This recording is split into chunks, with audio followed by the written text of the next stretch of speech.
আমের সিজন মানেই ইচ্ছে করে আম দিয়ে দারুণ মজাদার মজাদার রেসিপি বানাতে।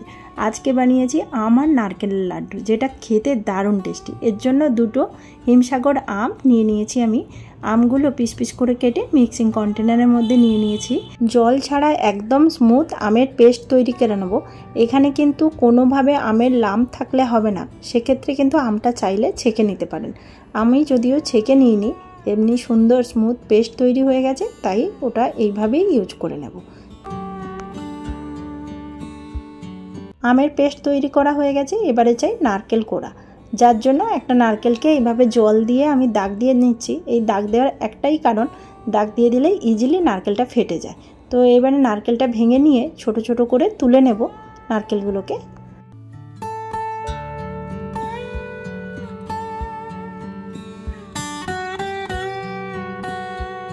সমস্ত নারকেল মালা থেকে আলাদা করা হয়ে গেছে। এখন নারকেলের পেছনে যে কালো অংশগুলো থাকে এগুলো কিন্তু বাদ দিয়ে দেবো, না দিলে কিন্তু একটা কালো কালো দাগ হয়ে যাবে, আর সাথে খেতেও ভালো হবে না, খসখসে মতো হবে।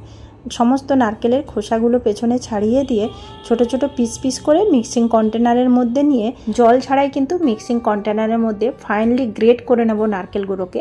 এক্ষেত্রেও নারকেলের মধ্যে কোনো লাম্প বা গোটলা থাকলে হবে না, খুব কনসিয়াসলি নারকেলগুলোকে ভালোভাবে গ্রেট করে নিতে হবে। তো এখন কড়াইয়ের মধ্যে হাফ টিস্পুন ঘি দিয়ে, ঘিটা মেল্ট হয়ে গেলে এর মধ্যে যে গ্রেট করা নারকেলগুলো দিয়ে বেশ কিছুক্ষণ নাড়াচাড়া করে ফ্রাই করে নিতে হবে নারকেলকে। ফ্রাই মতলব শুকনো শুকনো নারকেল তৈরি করে নিতে হবে।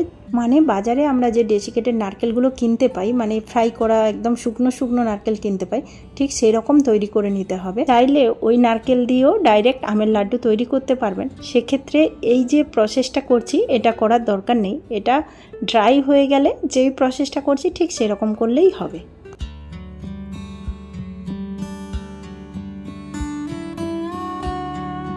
নারকেলগুলো কিন্তু খুব সুন্দরভাবে ড্রাই হয়ে গেছে। তো কিছুটা নারকেল আমি তুলে রেখে দেবো, কারণ লাড্ডুর ওপরে দেওয়ার জন্য।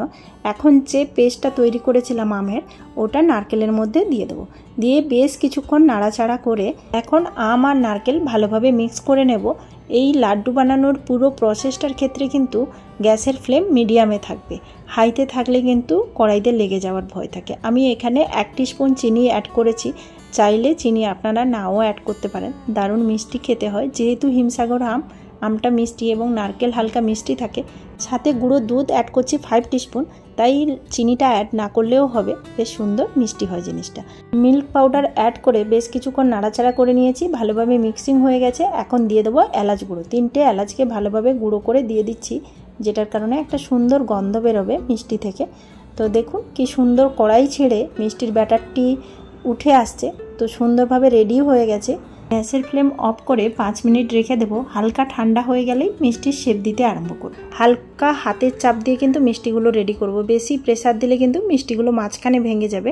এইভাবে একটা একটা মিষ্টি রেডি করে এই যে গুঁড়ো নারকেল রেখেছিলাম ওর মধ্যে দিয়ে ভালোভাবে উপর থেকে কোট করে নেব গুঁড়ো নারকেলের। তো সুন্দর দেখুন মিষ্টিগুলো রেডি হয়ে গেছে। এই মিষ্টিগুলো দেখতে যতটা সুন্দর হয়েছে, খেতে কিন্তু তার থেকে বেশি টেস্টি হয়েছে। প্রথম দিন খেয়ে যতটা না টেস্ট পাবেন, তার থেকে বেশি টেস্ট হবে তৃতীয় বা চতুর্থ দিন খেলে। অনায়াসে মিষ্টিগুলো কিন্তু ফ্রিজে রেখে 10 থেকে 12 দিন স্টোর করতে পারবেন।